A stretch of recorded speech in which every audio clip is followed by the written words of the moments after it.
দেশের অন্যতম ব্যস্ত ঢাকা-চট্টগ্রাম মহাসড়কের সীতাকুণ্ড অংশে প্রায় ২২ কিলোমিটার জুড়ে চোখে পড়ে একই চিত্র। মহাসড়কের একপাশে, কোথাও আবার দুই পাশে দখল করে দিনের পর দিন দাঁড়িয়ে আছে ট্রাক, কালভার্টসহ ভারী যানবাহন। শিল্প কারখানা, কন্টেইনার ডিপো ও পরিবহন প্রতিষ্ঠানের এসব যানবাহনের জন্য সড়ক হয়ে পড়েছে সংকীর্ণ।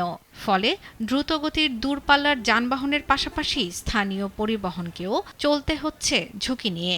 সামান্য অসতর্কতাতেই ঘটছে দুর্ঘটনা। স্থানীয়দের অভিযোগ, দীর্ঘদিন ধরে মহাসড়ককে পার্কিং হিসেবে ব্যবহার করা হলেও এর বিরুদ্ধে কার্যকর কোনো ব্যবস্থা নেই। প্রতিষ্ঠানের নিজস্ব পার্কিং ব্যবস্থা না থাকায় সড়কেই রাখা হয়েছে ভারী যানবাহন। এতে প্রতিদিনই তৈরি হচ্ছে যানজট, বাড়ছে দুর্ঘটনার ঝুঁকি, সৃষ্টি হচ্ছে জনদুর্ভোগ।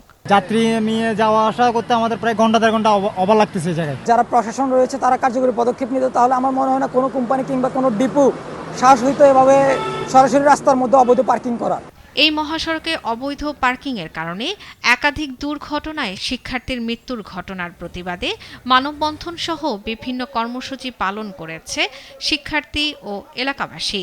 বিগত সময়ে আরও বেশ কয়েকটা মানববন্ধন এবং অনেকগুলো হয়েছে, কিন্তু কার্যকরী কোনো আসলে পদক্ষেপ আমরা দেখতে পাচ্ছি না। যত ধরনের দুর্ঘটনা হচ্ছে এটা বেশিরভাগ আমাদের সীতাকুণ্ডের মধ্যে হচ্ছে, আপনার কুমিল্লা থেকে বাঁশবাড়া এই এরিয়ার মধ্যে। এই এরিয়ার মধ্যে ডিপো বেশি এবং রাস্তার অবৈধ পার্কিং বেশি।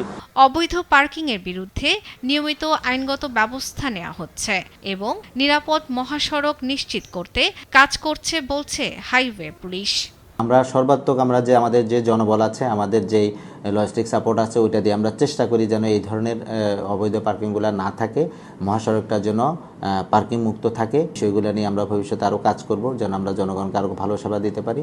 দ্রুত কার্যকর ব্যবস্থা নিলে কমবে যানজট ও দুর্ঘটনার ঝুঁকি, স্বস্তি ফিরবে ব্যস্ত এই মহাসড়কে। শর্মিলা কেয়া, নিউজ ডেস্ক, দেশ টিভি।